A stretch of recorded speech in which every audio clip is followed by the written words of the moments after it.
Road భద్రత పాటిద్దాం, ఆనందంగా జీవితం. కృష్ణానదిలో గోదావరి కలిసే పవిత్ర సంగమం దగ్గర అయితే మనం అయితే ఇప్పుడు ఉన్నాం. ఇక్కడ అయితే వరద వచ్చిన తర్వాత కొన్ని సంఘటనలు అయితే జరిగినాయి. ఆ వాటిని అయితే నేను ఈ వీడియోలో చూపిస్తాను. అవి చూడగానే కొంచెం నేనైతే షాక్ అయ్యాను. ఆ వీడియోలో అయితే అవి మీరు చూడవచ్చు. అవన్నీ కూడా అంటే ఏ రకంగా ఉన్నది ఏంటి నేను చెప్పింది అనేది కూడా. ఇక్కడ పిల్లలు ఆడుకునే బొమ్మలు గట్ట ఉన్నాయి కదా, ఇవన్నీ కూడా కొట్టుకుపోయినాయి. ఇది పెద్ద విషయం అయితే కాదు, ఎందుకంటే చిన్నవి కాబట్టి కొట్టుకుపోయినాయి. దాంతోపాటు ఇంకోటి అయితే నేను చూపిస్తాను. ప్రస్తుతం అయితే ఇక్కడ పవిత్ర సంగమం దగ్గర అయితే ప్రజెంట్ అయితే ఈ రకంగా అయితే ఉంది. అంటే వరద వచ్చి వెళ్ళిన తర్వాత ఇంకా వీడియోలు అయితే కొన్ని చూడవచ్చు, దీనికన్నా కొంచెం ఎక్కువ. ఇది పవిత్ర సంగమం దగ్గర పరిస్థితి. ఇంకా వీడియో అయితే ఉంది.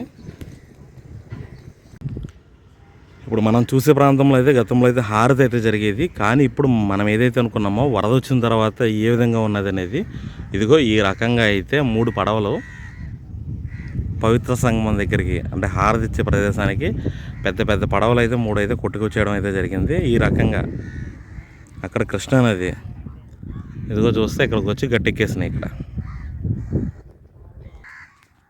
ఈ 3 పడవలు కూడా ఒకదానితో ఒకటి కలిపి కట్టడం అయితే జరిగింది. అందుకని 3 కూడా ముచ్చటగా వచ్చి అయితే ఇక్కడ గట్టి అయితే ఎక్కేసినాయి. దీన్ని తీయడం అంటే పెద్ద సవాలైనా చెప్పుకోవచ్చు ఇక్కడ నుంచి తీయాలంటే. ఇదంతా కూడా పవిత్ర సంఘం దగ్గర హారతి ఇచ్చే ప్రాంతం. వరద వచ్చిన తర్వాత అయితే ఈ రకంగా ఉంది. ఇక్కడైతే నావలైతే ఇసుక తీసేవి ఈ రకంగా అయితే పైకి ఎక్కేసినాయి.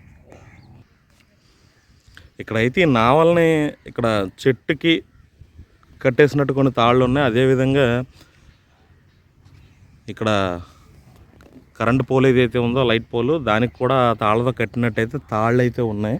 అంటే వరద ఎక్కువగా ఉన్నప్పుడు ఇక్కడ కొట్టుకొచ్చేసినప్పుడు కిందకి అంటే బ్యారేజ్ వైపు కొట్టుకుపోకుండా వీళ్ళ తాళ్ళతో కట్టినట్టున్నారు. కానీ వరద ఒకేసారి లాగడంతో ఇవి కిందకి వెళ్ళే పరిస్థితి లేని పరిస్థితి అయితే ఇప్పుడు ఉంది. మరి ఏంటనేది మనకు పూర్తిగా తెలియనప్పటికీ కూడా కృష్ణానదికి సంబంధం లేకుండా ఇవైతే బోట్లు అయితే ప్రజెంట్ అయితే పైకి అయితే వచ్చినాయి. ఇక్కడ మనం చూస్తే ఈ కరెంటు పోల్కి తాళ్ళతో అయితే కట్టారు ఈ నావలు.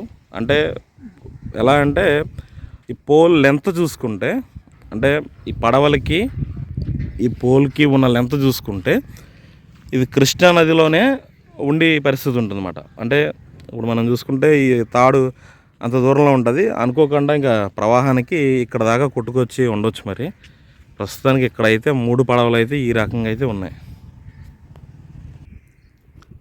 చిన్న పడవలు అయితే చాలా సింపుల్గా అయితే కృష్ణానదిలో తీసుకుపోవచ్చు, కానీ ఇవి భారీ పడవలు ఇసుక తవ్వకానికి అయితే ఈ పడవలను అయితే వాడతారు. ఇప్పుడు కృష్ణానది అక్కడ ఉంది, ఈ పడవలు అయితే ఇక్కడ ఉన్నాయి. వీటిని అక్కడ తీసుకెళ్ళడం అనేది నాకు తెలిసైతే ఒక పెద్ద టాస్క్ అనే చెప్పాలి. ఇలా ఇక్కడ పైన ఇరుక్కుపోయిన పడవలను ఎప్పుడు తీస్తారో ఎలా తీస్తారనేది మనం చూడాల్సి ఉంది. ఎందుకంటే చిన్న చితక పడవలు అయితే చాలా ఈజీగా తీసేయవచ్చు, కానీ పెద్ద పెద్ద పడవలు కాబట్టి ఈ 3 పడవల్లోని ఈ చివరినున్న బ్లూ కలర్ ఏదైతే ఉందో అదే పెద్దది అన్నిటికన్నా. ఇది ప్రస్తుతం పవిత్ర సంగమం దగ్గర అయితే ఇలాగుంది. ఈ సమాచారం అయితే నేను చూసింది, ఇక్కడ నాకు అనిపించింది అయితే నేను ఇక్కడ చూసిన తర్వాత అయితే చెప్పడం అయితే జరిగింది. మనందరం కూడా రోడ్డు భద్రత పడిద్దాం, ఆనందంగా జీవిద్దాం. మరొక మంచి వీడియోతో మళ్ళీ కలుసుకుంటాను.